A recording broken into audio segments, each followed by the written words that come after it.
Please welcome Executive Vice President of Columbia Global, Wafa El Sadr, and the Socialist Republic of Vietnam, His Excellency, Dr. Tô Lâm.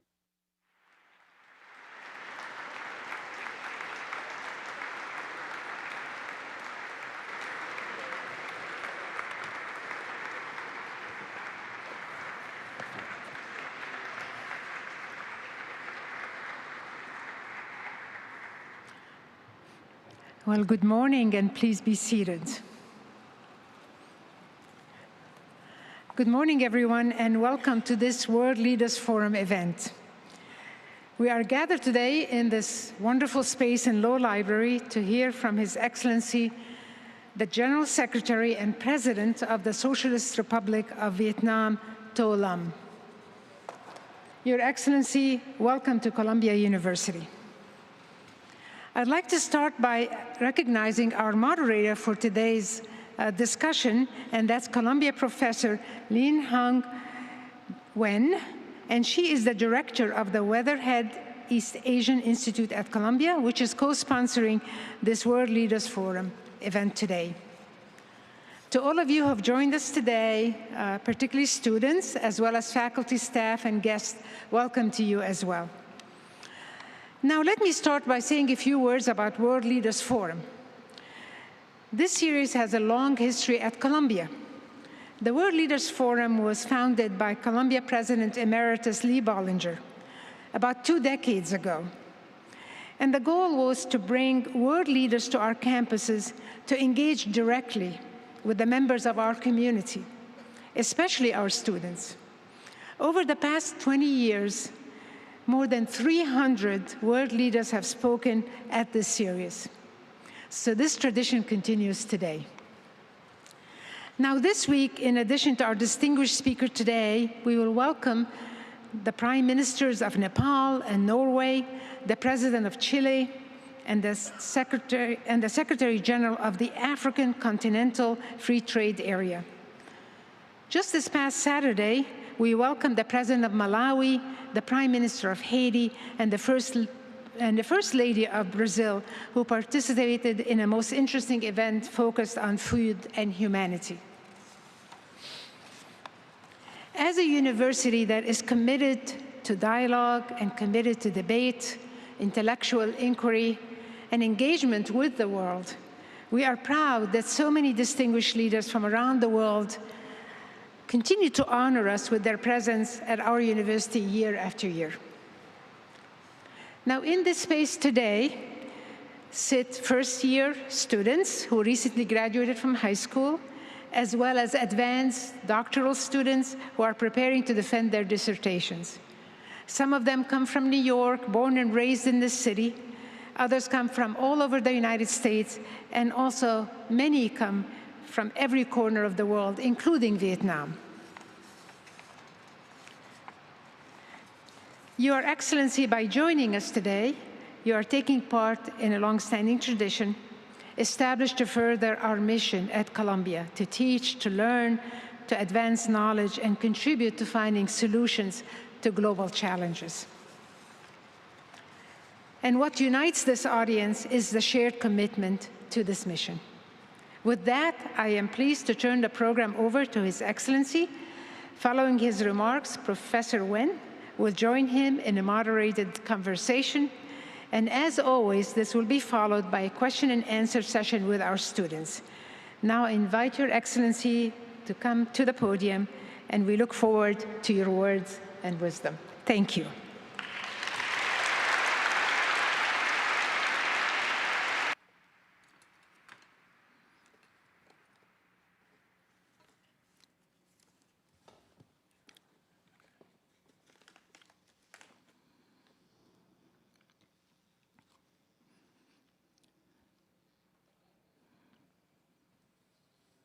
Ms. Angela Alonso, Provost at the Columbia University,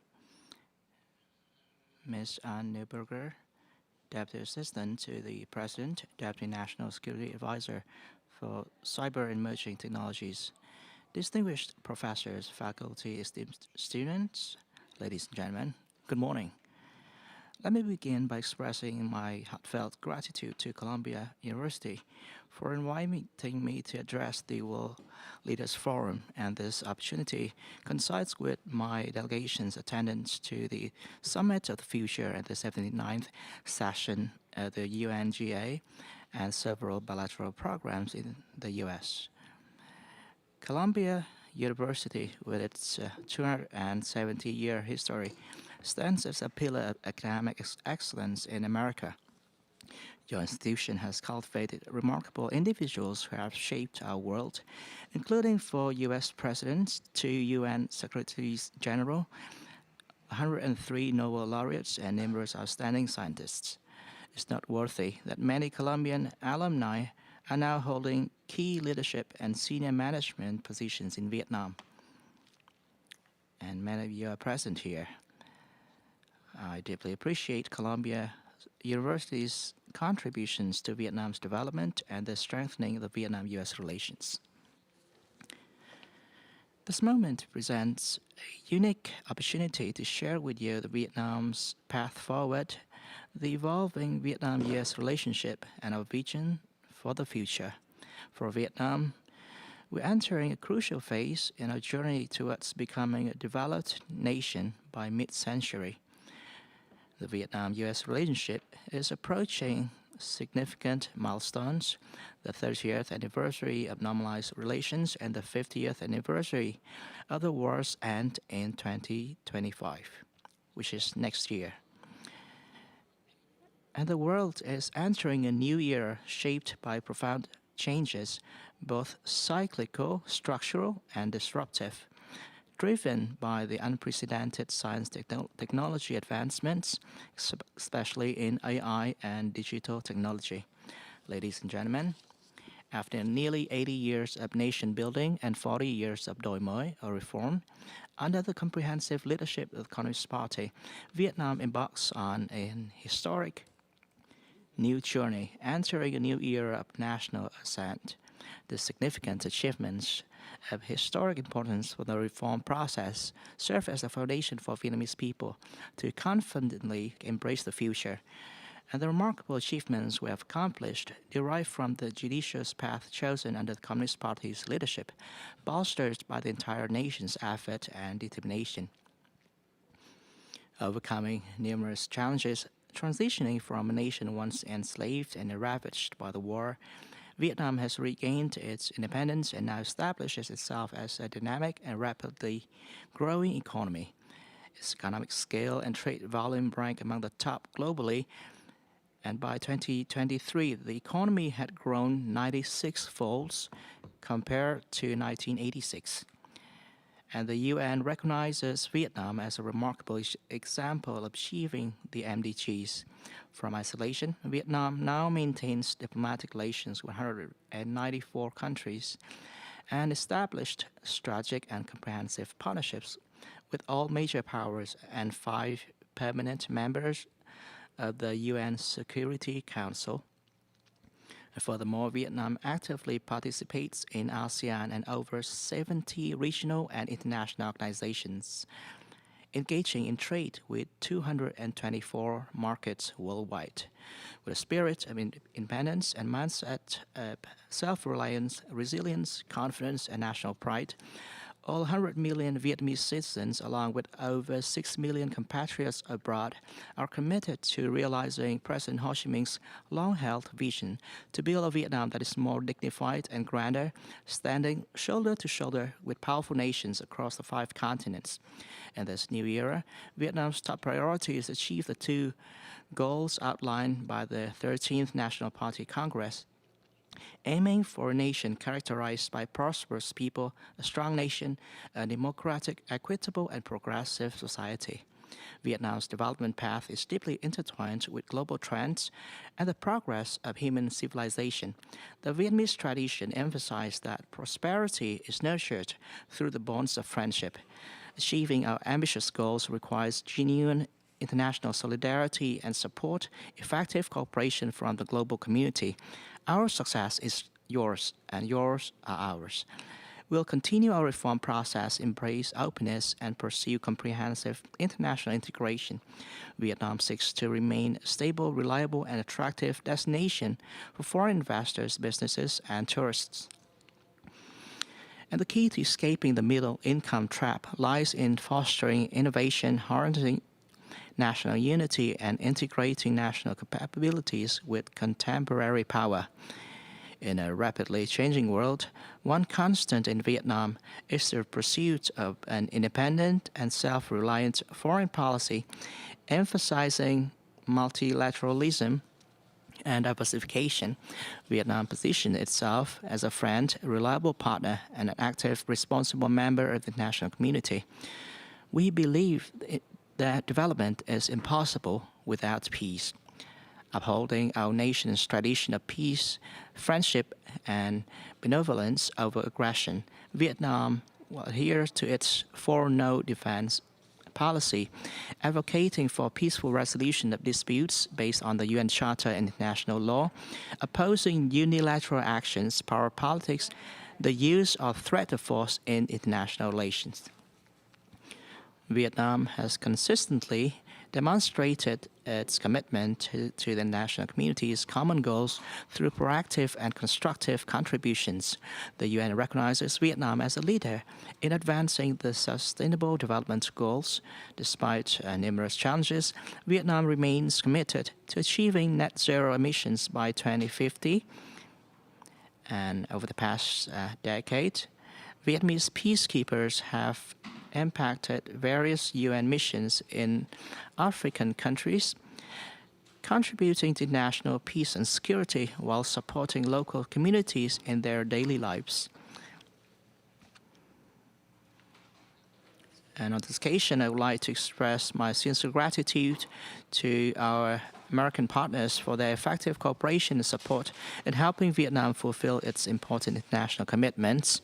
With our nation's new strength and position, Vietnam is determined to pursue its new era diplomacy, ready to contribute proactively and positively to the global politics, the world economy, and advancement of humanity.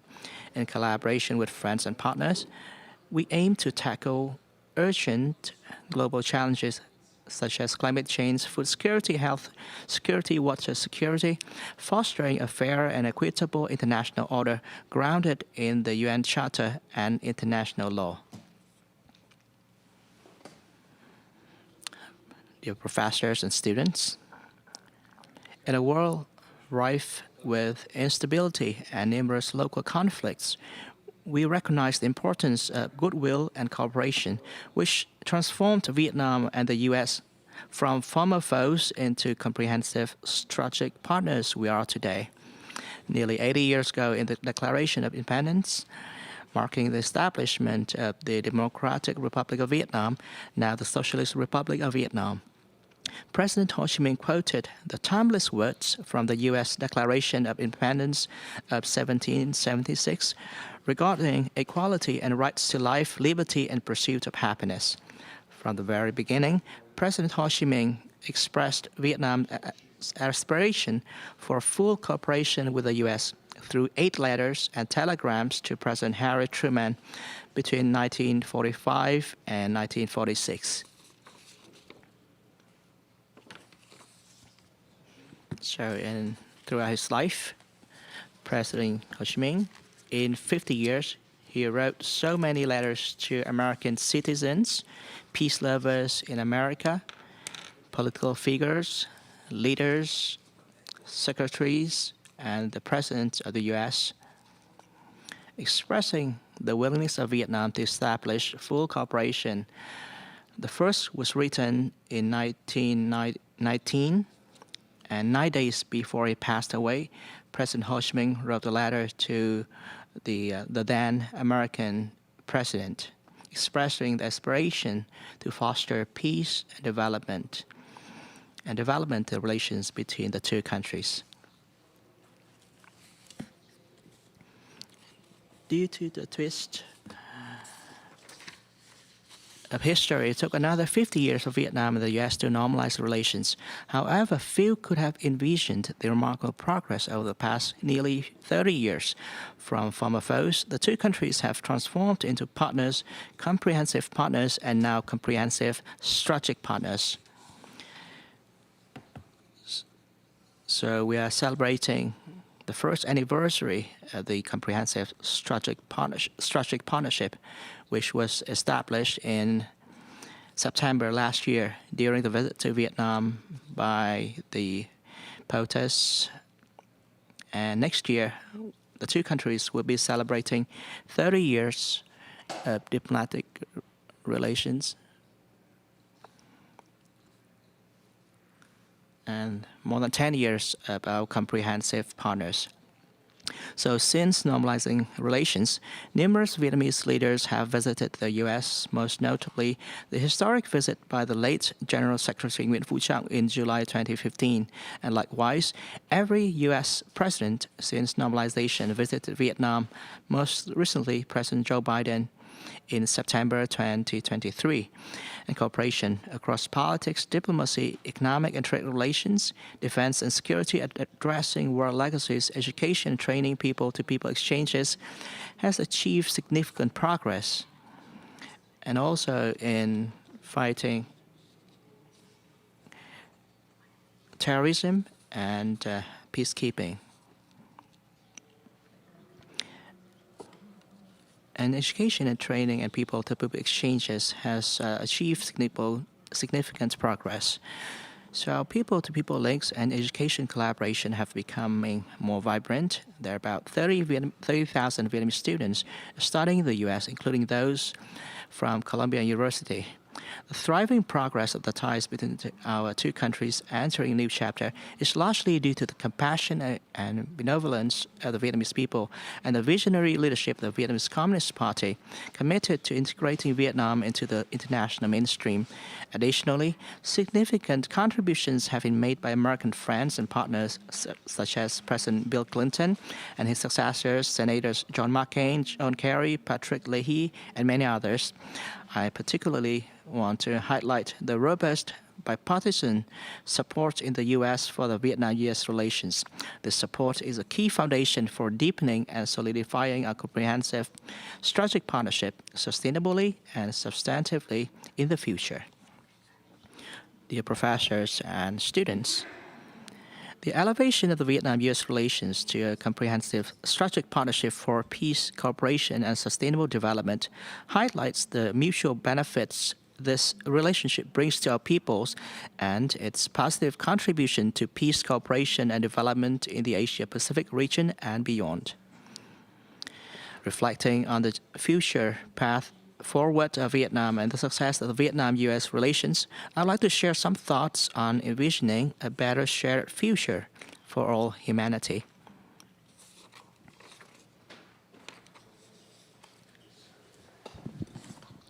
First, it's essential to affirm and promote healing, mutual trust, and understanding. The bonds between our two countries today have been forged through sustained efforts by both Vietnam and U.S. to encourage healing and mutual understanding while respecting each other's legitimate interests, including each nation's independence, sovereignty, territory, integrity, and political system. Demonstrating Vietnamese peace, friendship, and tolerant traditions, we have actively worked to heal the wounds of war. Even before the normalization of relations, Vietnam took the initiative to search for American servicemen mission in actions for 15 years before the United States began collaborate works with Vietnam. This cooperation in addressing war legacies has staged for reconciliation, normalization, trust building, deepening of relation between our two countries. This remains the years ahead in lingering impacts of the war. We are still deeply felt, particularly in Vietnam. I think that the two countries should enhance the deep understanding of each other's history, culture, people, political system, and economic, social systems. So I commend the program at Columbia University with Vinh University. More broadly, I believe that if nations strive to understand and respect each other's interests while collaborating, building trust out in this, we can make use of this and foster connections and mutual understandings between nations.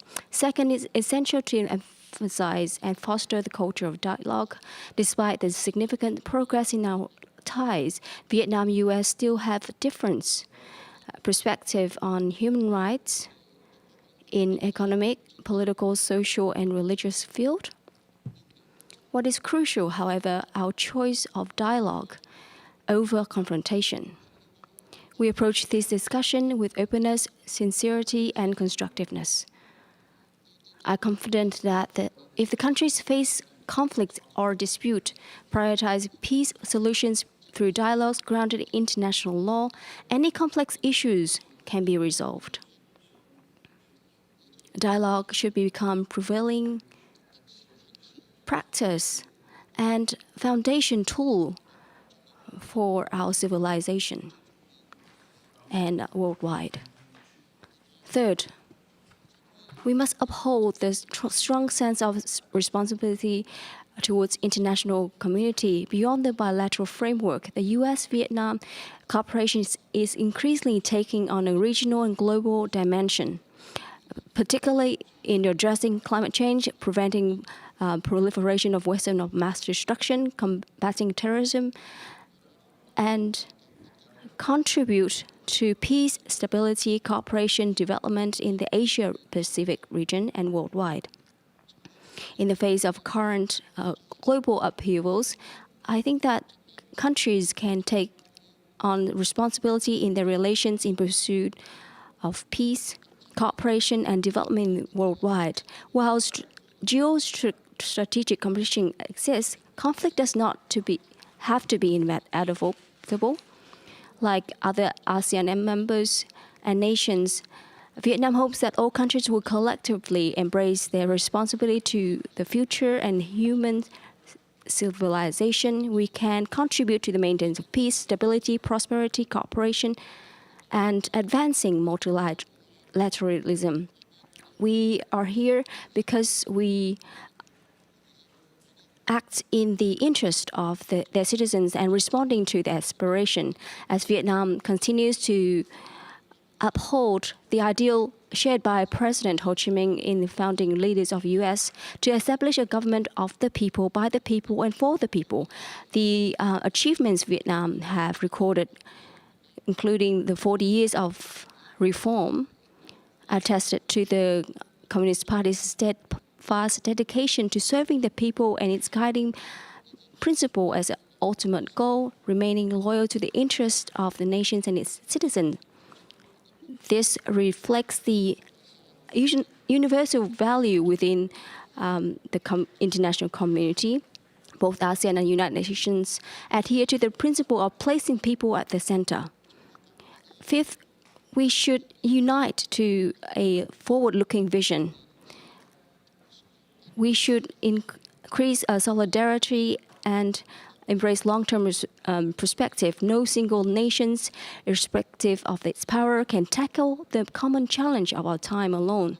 This approach was clearly articulated at the United Nations Summit of the Future. Vietnam's guiding principle is to set aside the past, focus on the future. While history is never to be forgotten, we refuse to hinder our progress today or in the future. This commitment is deeply rooted in the humanitarian traditions of Vietnamese people and define our foreign policy approach. I'm confident that by prioritizing the international solidarity and looking forward perspective, we can transform the impossible to the possible, continuing to build the sustainable, flourishing civilizations for humanities.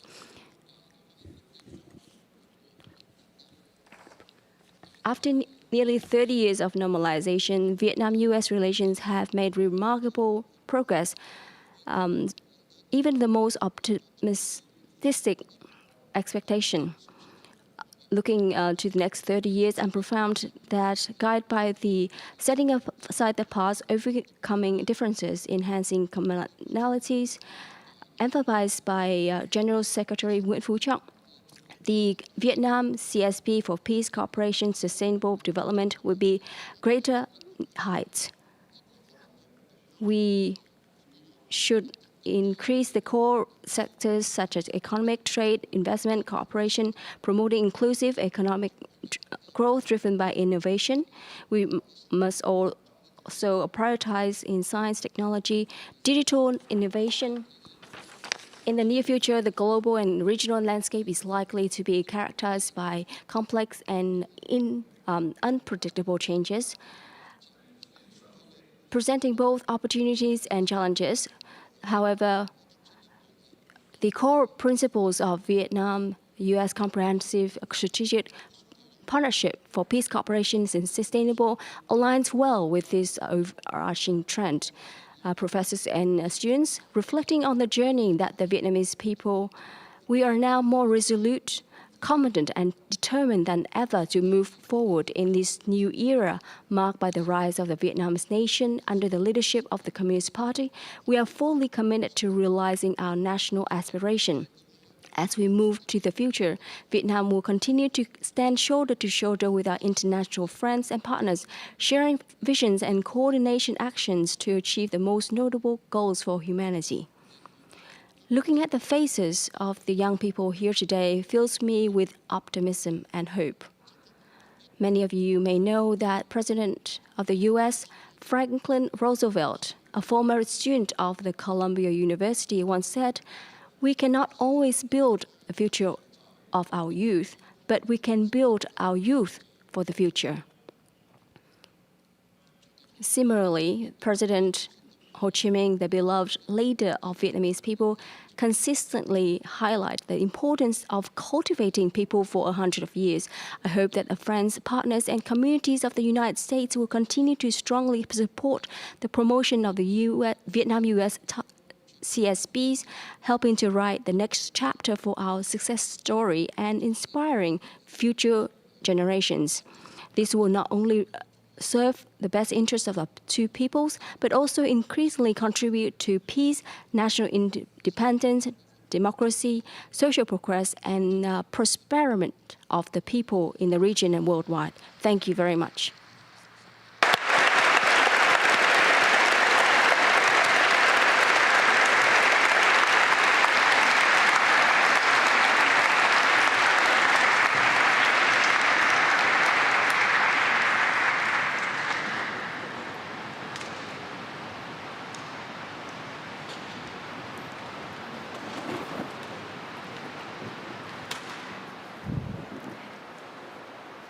Thank you so much, General Secretary and President Tô Lâm, for the great remarks. And you've actually answered a lot of the questions I had prepared for today.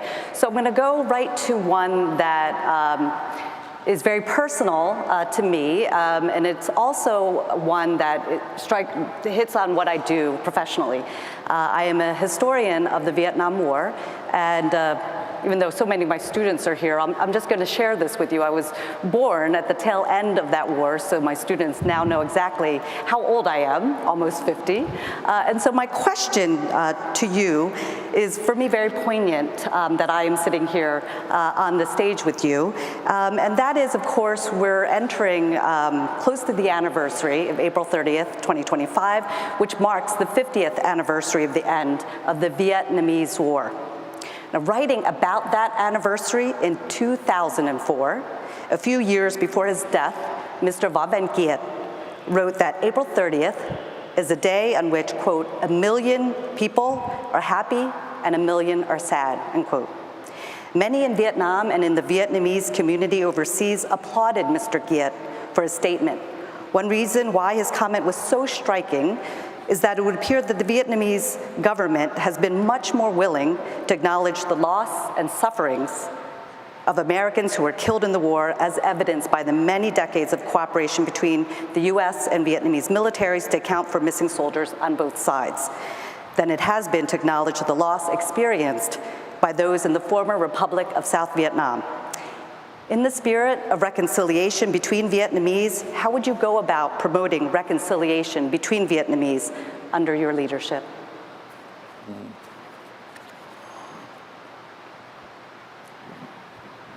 And while the General Secretary is thinking about my question and preparing to answer, I also want the students, particularly in the audience, to think about questions that they have. And when this portion of the conversation concludes, then I will welcome you to ask questions. But I'll turn it over to President Tô Lâm.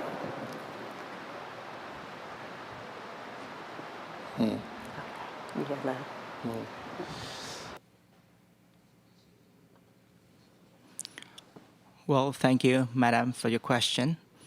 In my speech, I also touched upon the Vietnam-US relations.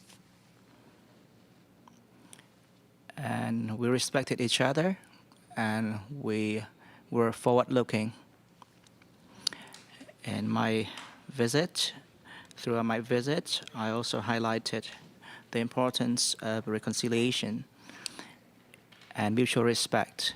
And it was shared and echoed by many American officials. Well, the war in Vietnam ended nearly 50 years ago. What happened in the past, as I said, past is never forgotten.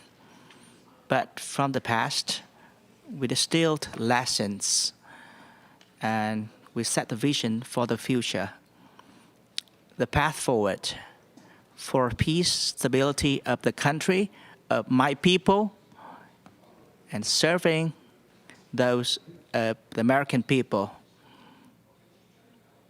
and the world at large. So those trends are not only found in Vietnam, but also in the United States. The American people share that aspiration for peace and stability.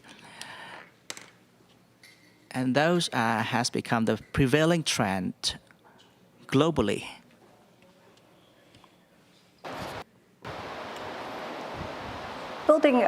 Bringing back to diplomacy, because I'm a diplomatic historian, and thinking about the 20th century Cold War as we move into what seems to be a 21st century Cold War, depending on if that's what you believe is happening, at least in terms of growing tensions between the United States and China. Secretary of State U.S. Deputy Secretary of State Kurt Campbell stated recently that the challenges posed to the United States by China exceed those of the Cold War. As Vietnam has been managing its relationship with China for thousands of years, what is your advice to U.S. leaders, many of whom are sitting here today? What advice would you give them in terms of dealing with the People's Republic of China?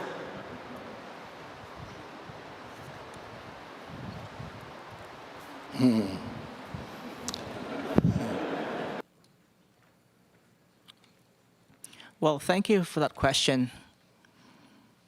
In Vietnam, we're very clear. The United States is one of our top important partners. And I'm very optimistic about the future of the Vietnam-US relations. 30 years ahead, as a historian, you'll be able to see even bigger progress in the relations between Vietnam and the US, compared with what we achieved in the past 30 years. I'm confident in that perspective, and it has many grounds. And I'm certain that American leaders, they possess the wisdom to know what is best for their national interest while contributing to the global peace, cooperation, and development.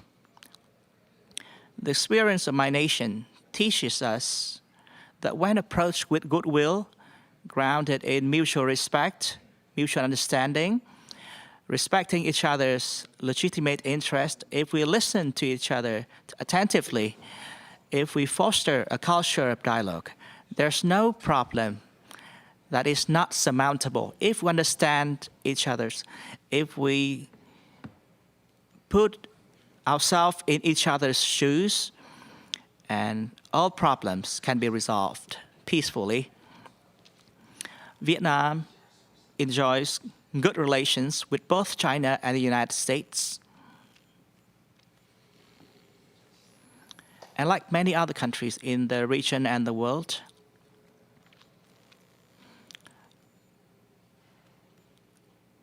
well, in my speech, we talk about prosperity is nurtured via good bonds of friendship. So only through the good friendship and friendly interactions with others we can achieve prosperity. So Vietnam hopes that both the US and China will engage responsibly in their interactions with one another and fulfill their responsibilities towards our shared future in both the region and the world. And this is shared by Vietnamese, Chinese, Americans, and other nations as well. So Vietnam hosted the visits from the POTUS last year and Chinese President Xi Jinping December during their state visits to Vietnam. And that highlights our foreign policy of diversification and multilateralization of our external relations based on the principle of stability amidst change, as inspired by President Ho Chi Minh diplomatic philosophy. And the success of these two significant visits illustrates that countries can cultivate good relations with both China and the US. Very good student of history. If you were taking my class, you would definitely get an A+ for your historical knowledge. So now we're going to move to the next stage of the event, which is always my favorite, and that is to open the questions to the audience. And in particular, I really want my students to step up here. This is class. You're being graded. Let's show the General Secretary President of Vietnam how good we are. So please, I welcome the students. Think about what your question is, and I remind you that the questions are all being recorded, they're on the record, and they are live streamed. Okay. So I think the first question is right there. Okay. Oh, thank you. Thưa Tổng Bí thư, Chủ tịch nước Tô Lâm, cháu tên là Phạm Thiệu Bảo, học sinh. Phạm Thiệu Bảo, I am the third year student in Colombia. I have the question for you. Recently, to the Central Party, you emphasize the goal and the strategy of the defense, national defense. What do you think about what is the goal for the defense strategies, and what is that going to affect in military and in society? Thank you. I'll turn the floor back to President Tô Lâm. Hello, Mr. General Secretary President. I'm a third-year Columbia student here studying economics, and I'm from Japan. So I wanted to ask you, what industries or sectors does Vietnam see as priority areas for Japanese investment, and how are you working with Japanese firms to strengthen these sectors? Thank you. And the third question? Cháu xin kính chào Tổng Bí thư.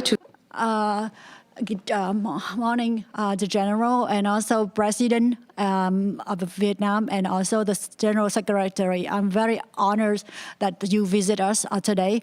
I would like to greet you our best regards. My name is Lê Quy Oanh. I was born in Hanoi and grew up in Vietnam, and I am an education student. This is my student. Professionals and students studying or working abroad, particularly in the U.S., have a strong desire to contribute to Vietnam's growth.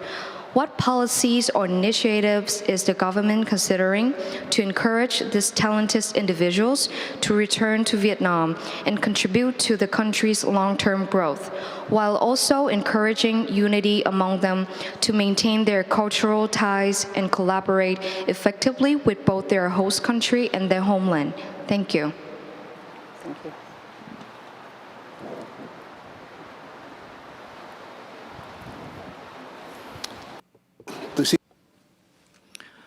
Well, thank you, students, for the 3 questions.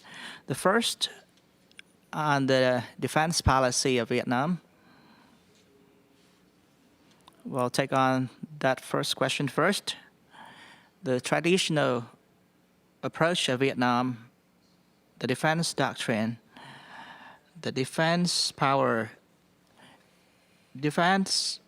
of Vietnam is defensive in its nature, serving to safeguard our territory and independence.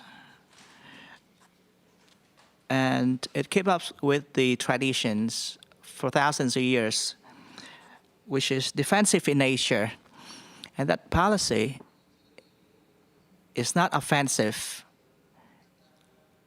not to interfere into the internal affairs of other countries. And we do not use our military power to threat any other country.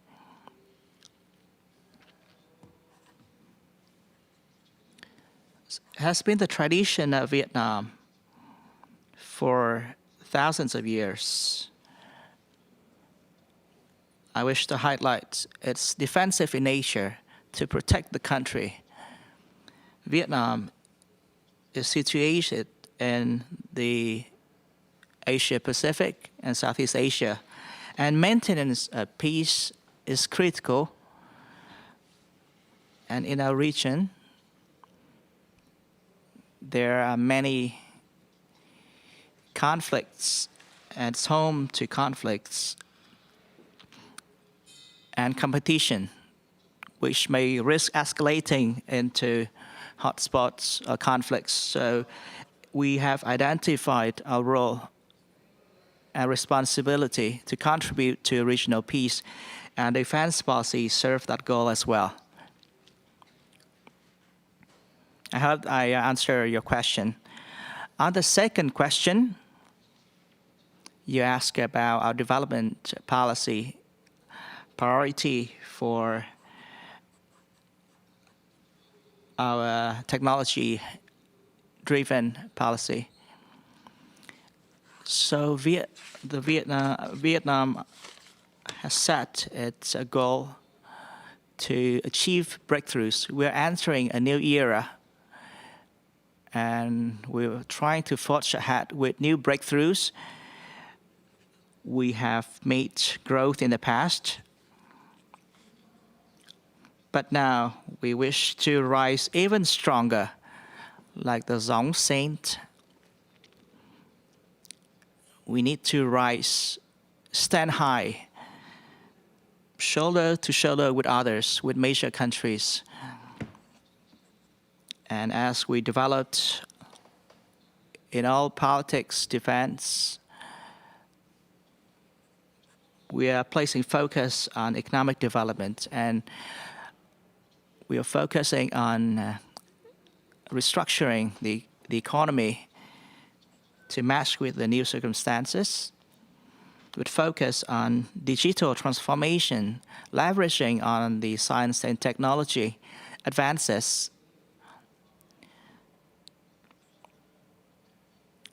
and to apply it into the management of the society, the governance of the society, and also to restructure the growth models to bring about the maximum benefits, to maximize our productivity, maximize our competitiveness, to raise our living standards.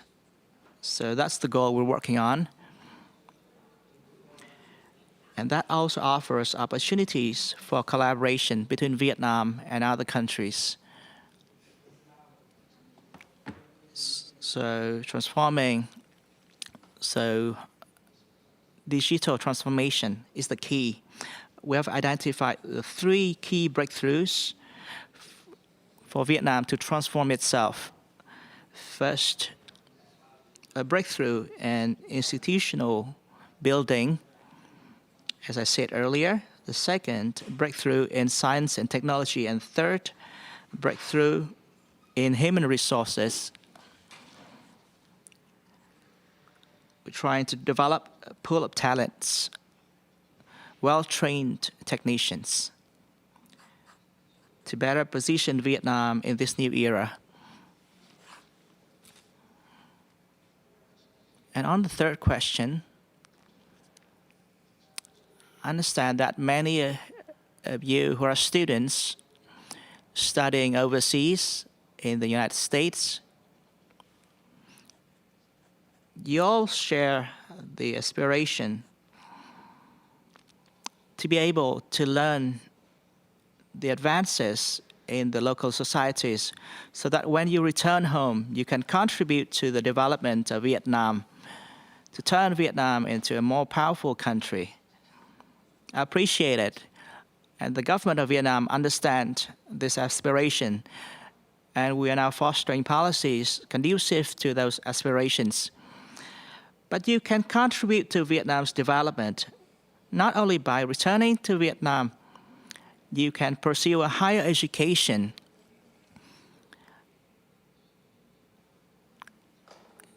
access the new advances in science and technology, so you can still contribute to the advancement of Vietnam from afar. You can contribute to the United States, the local society. We're supportive because you need to think globally, not only locally.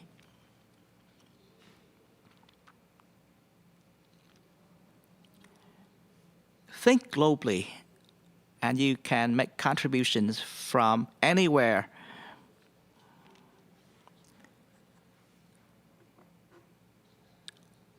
And the highest goal you need to remember is national interest. And we need, while pursuing our national interest, we need to pay attention to the problems that the international community is facing.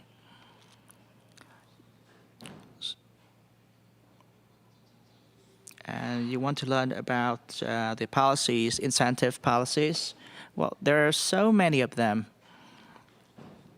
I have to say that there's a large number of Vietnamese students studying overseas, especially in the U.S. We have developed a pool of talents.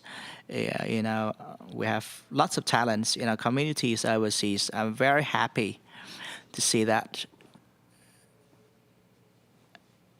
I really hope that you will continue to work harder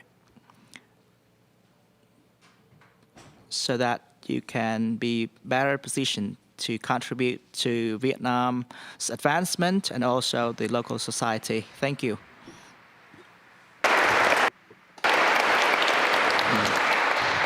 Okay. Hello, my name's Amanda Pico. I'm from the School of International Public Affairs. I'm from Australia. It's great to see Ambassador Napa back here on campus. On the topic of US-China relationships, obviously as it continues to face geopolitical turbulence and Vietnam remains steadfast in bamboo diplomacy, how can Vietnam best position itself for the immense opportunities in terms of offshoring that is currently ongoing and no doubt will see enormous economic prosperity for Vietnam if the government reacts accordingly? Thank you. Your Excellency, thank you so much for your inspiring remark. I'm Hans Bai, third-year undergraduate student here at Columbia from China. So I've noticed from your remarks, you mentioned multiple times forward-looking and turn impossible to possible. So just curious, how would you apply that principle to solve the ongoing dispute in the South China Sea? Thank you.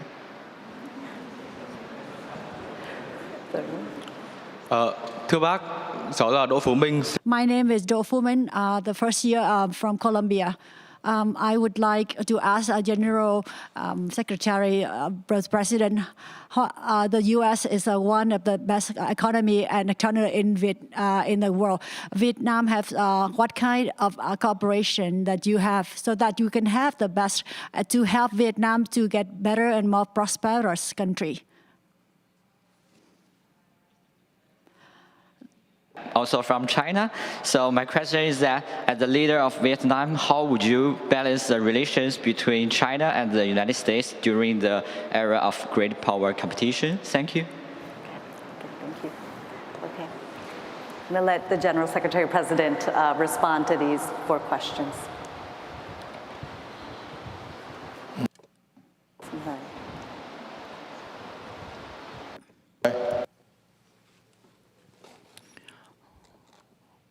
Well, thank you so much for the questions. I think your questions are echoed by many other students and also the public in the Southeast Asia and the world. First, the question from Australia and China. Your questions are quite similar, so I'd like to take on the 2 questions first, address them both about our policies of Vietnam at sea to address the disputes in the South China Sea. So I'd like to take on those 2 questions first. In short, well, the South China Sea is home to critical international sea lanes of communication. So it received attention. Many other countries are interested in, because it's home to the key international route of trade and the rule of law at the sea, are interested by all countries. Vietnam is a responsible member of the international community. We have ratified and acceded to various treaties in this domain. And Vietnam has fulfilled its international commitments under those agreements, including on matters relating to the South China Sea. We pursue peaceful settlement of disputes, and we're working with the parties concerned, including ASEAN countries, China, and many other stakeholders. We've been able to maintain peace and stability in that area. In the South China Sea, there remain risks due to competition, rivalry, and the interests of many others are converged in this area. It's true that in the South China Sea, there are conflicts, there are disputes among the parties concerned. So the best way forward is to foster dialogue, cooperation, sharing, because countries are having vested interest in this area, especially in terms of demarcation of their territories. So how to delineate their territories, their interest, so that we can enjoy the benefits that South China Sea offers. And I believe that countries need to uphold their responsibility in maintaining peace and stability. There's no other way. We need to maintain peace and adhere to international law effectively to be able to resolve the disputes in the South China Sea. We do condemn actions that are not in compliance with international law, coercive actions, actions that intimidate others at sea.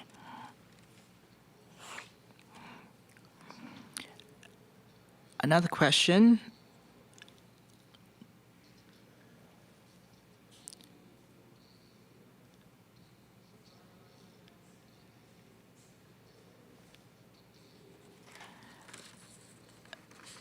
How to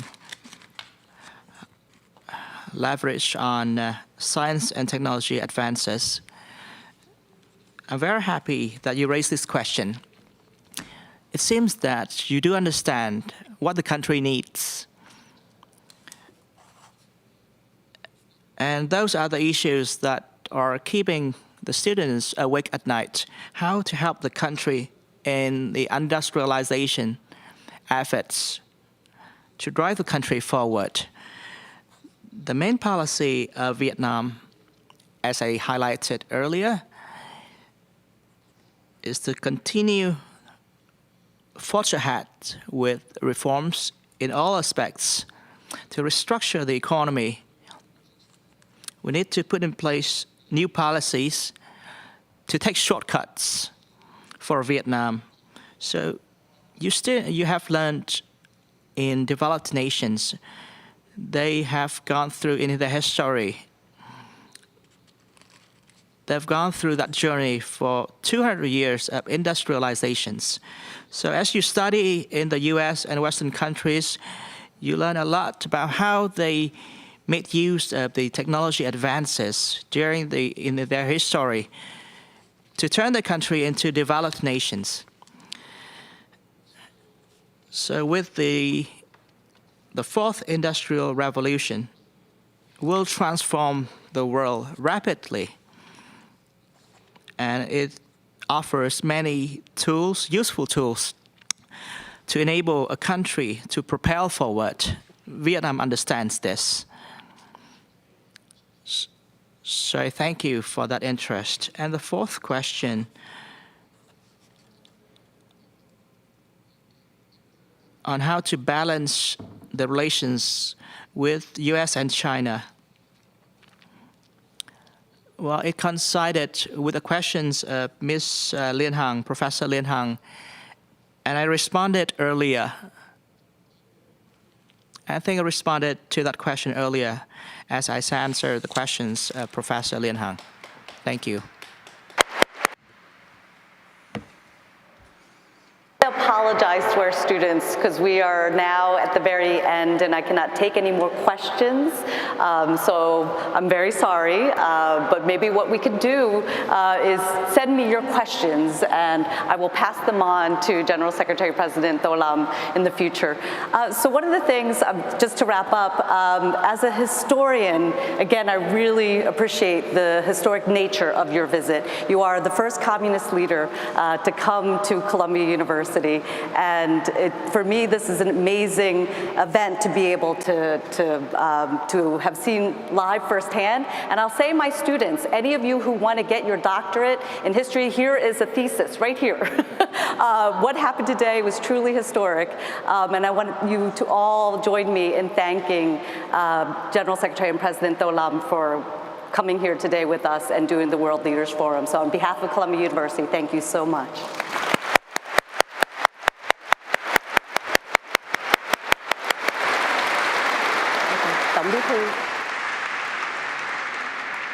Thank you for joining us for today's event. Please remain seated while our guest speakers depart. When exiting, please use the doors at the rear of the rotunda.